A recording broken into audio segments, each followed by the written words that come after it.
So you're almost done with this semester. You've done everything and you're just now reviewing and getting ready to take the final. So today I'm going to go over one of my old finals I've given in the past.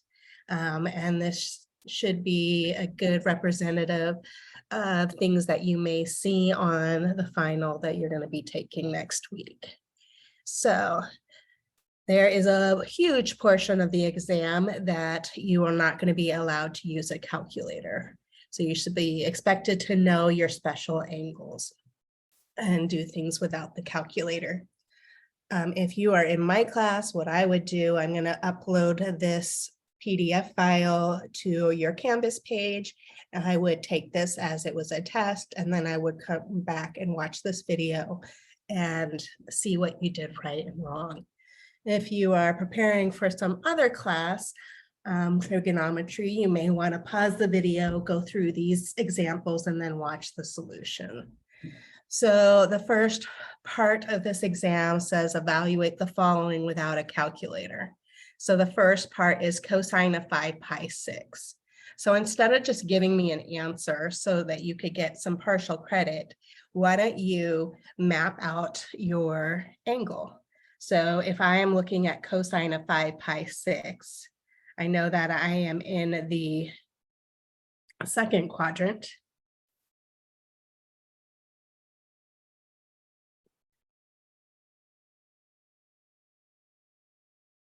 And my reference angle in here is pi 6.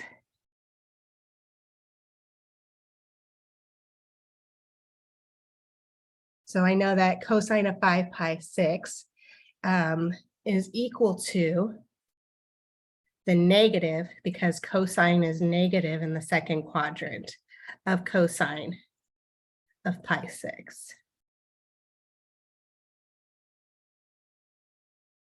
So all we're going to do here now is evaluate what cosine of pi 6 is, which is cosine of 30 degrees, which gives us back root 3 over 2.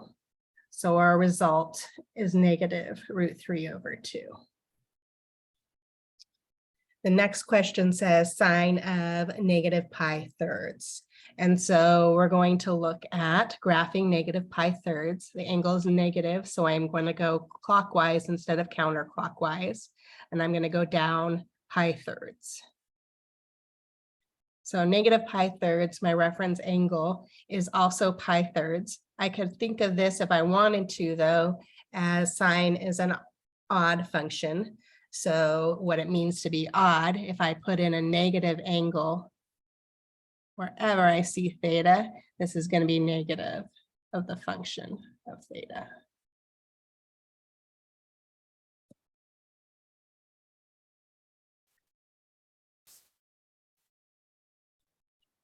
Knowing the fact that sine is an odd function, we could rewrite this as the same thing as negative sine of pi thirds. Or you can just think that sine is in the fourth, or the angle is in the fourth quadrant, and sine is negative in the fourth quadrant. So evaluating sine of pi thirds, which is 60 degrees, sine of 60 degrees or pi thirds is root 3 over 2. So our answer is negative root 3 over 2. So cosecant of 270 degrees.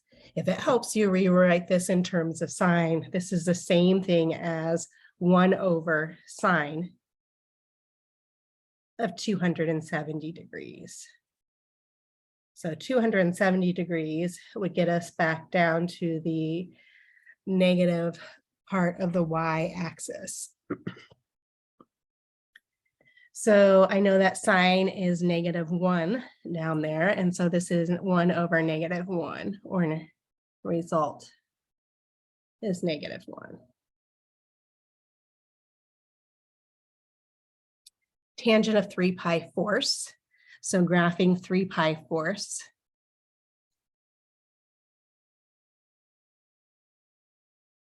I'm in the second quadrant.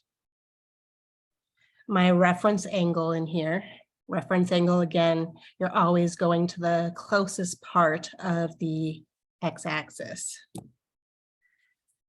So here I have tangent. This is the equivalent to, well, tangent in the second quadrant is negative. So this is equivalent to negative tangent of pi fourths.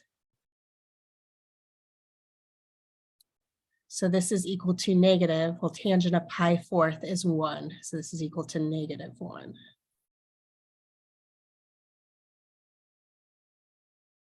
So next question is cosine inverse of negative 1/2. So we're trying to think about what angle gives us back negative 1/2 for cosine. Because we have, and we're started with a cosine inverse in this problem, we have to think about the range of cosine inverse. So the range of cosine inverse, it falls between 0 and pi.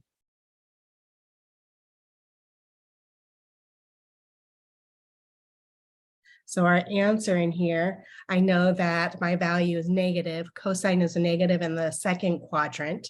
I had to ignore the negative for a moment, and I would think to myself, well, cosine of what angle would give me back 1/2? And that would be at 60 degrees or pi thirds.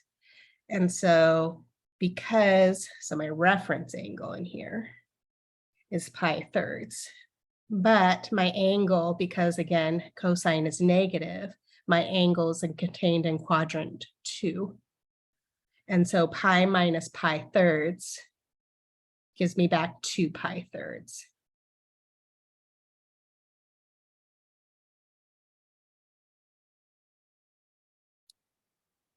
Sine of 13 pi halves.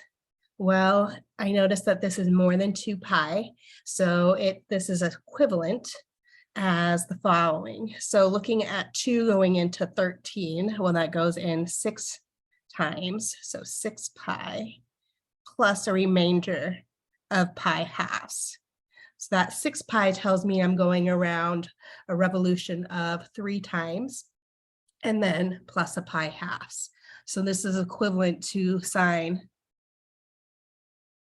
of pi halves. Pi halves gets me to the positive y-axis. Sine is positive 1 there.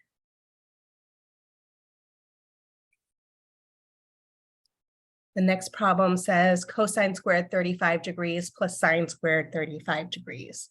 35 degrees is not one of the angles we know, but there is the Pythagorean identity that says that cosine squared theta plus sine squared theta is equal to 1.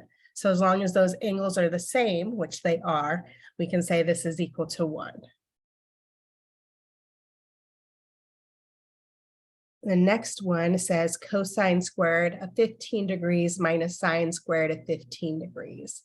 Again, 15 degrees is not one of the angles that we know. It's not one of those special angles. So there's multiple ways that I can approach this.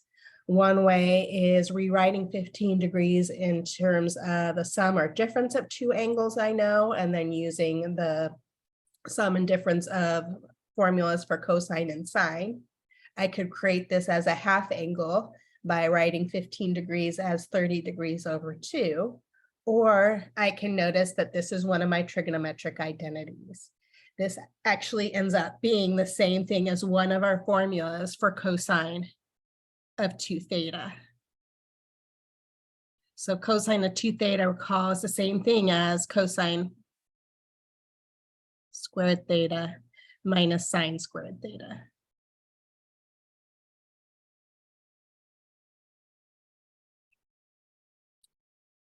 And so because that's the case, my value of theta is 15 degrees. And so I have here then cosine of 2 times theta, so 2 times 15 degrees, cosine of 30 degrees, which I know is √3/2.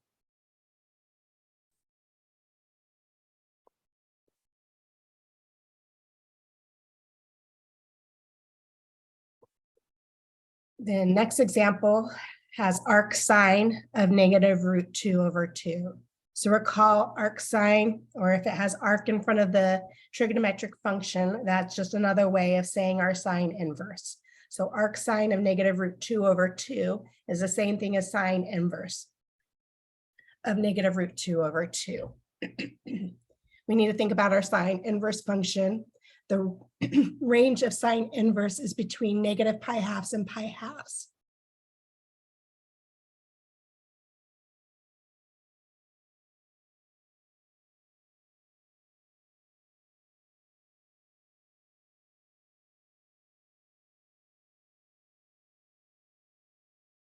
I notice, excuse me, that my value of sine is negative, so, or sine inverse is negative, so I know I'm in the fourth quadrant there.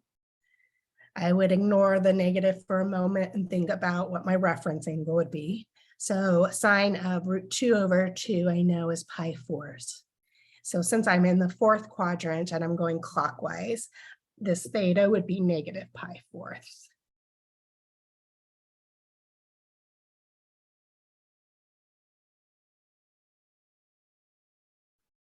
The next example, I have tangent inverse of tangent of 5 pi 6. Tangent inverse is also like sine inverse. The range is between negative pi halves and pi halves. If the inside of this had been between negative pi halves and pi halves, I could just kind of undo it. Tangent inverse of tangent would just undo it and would give us back the angle. But because that's not the case, 5 pi 6 is not in that range, I would first go through and I would evaluate this tangent of 5 pi 6.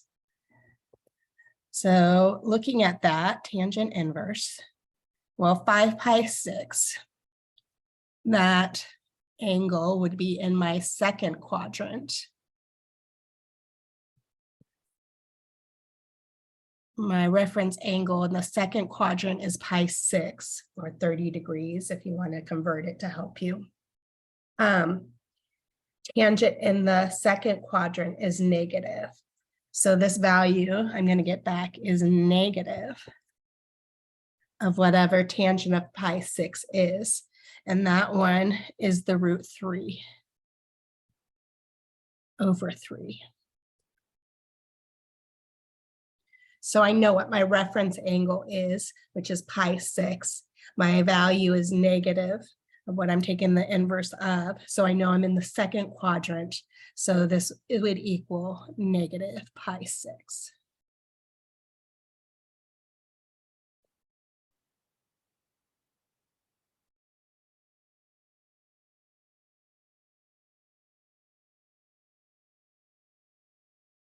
So the next question says, using the identities we learned in class to use the identities we learned in class to evaluate. So we have cosine of 15 degrees divided by cosine of 75 degrees plus sine squared of 35 degrees plus cosine squared of 35 degrees. So recall, sine and cosine are co-functions of one another, which means that cosine of an angle theta is equivalent to sine of 90 degrees minus theta, or sine of theta is equal to cosine of 90 degrees minus theta.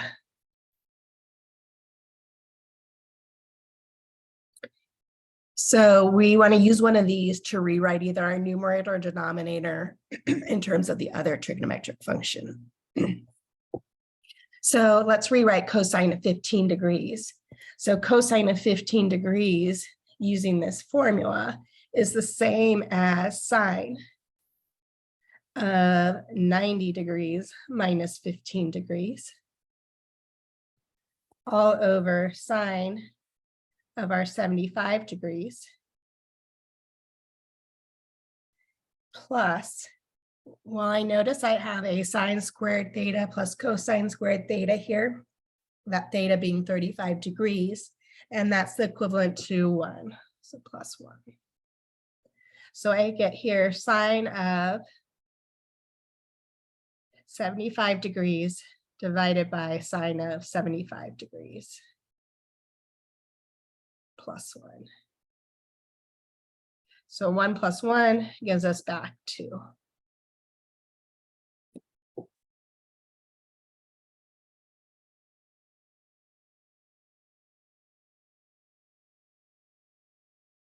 The next question says, if cosine theta equals -5/13, we're given that theta is between pi and 3 pi halves. We want to find sine theta and tangent theta. So cosine theta equals -5/13. This is not one of the angles that we know that would spit out -5/13. And so this is the case where we're going to create a triangle. So creating our triangle, my triangles are never to scale when I'm doing these.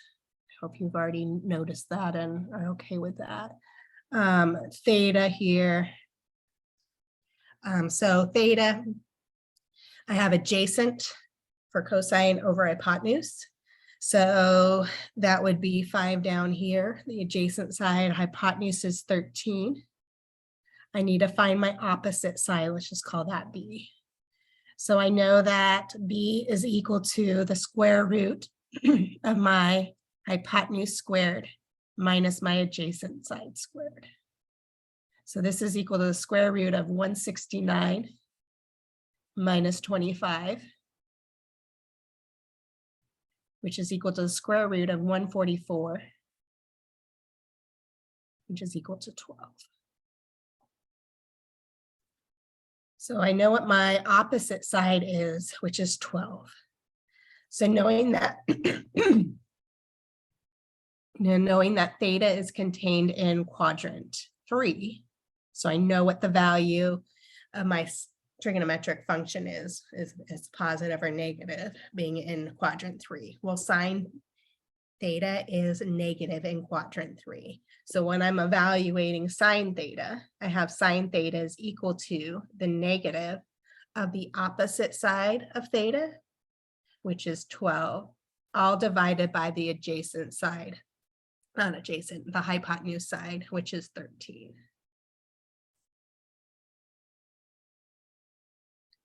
I don't know why my pen keeps doing that. It's a little annoying, so it keeps erasing. What the heck? Okay, so now tangent theta. Let me see about changing my pen for a second. So let me pause the video.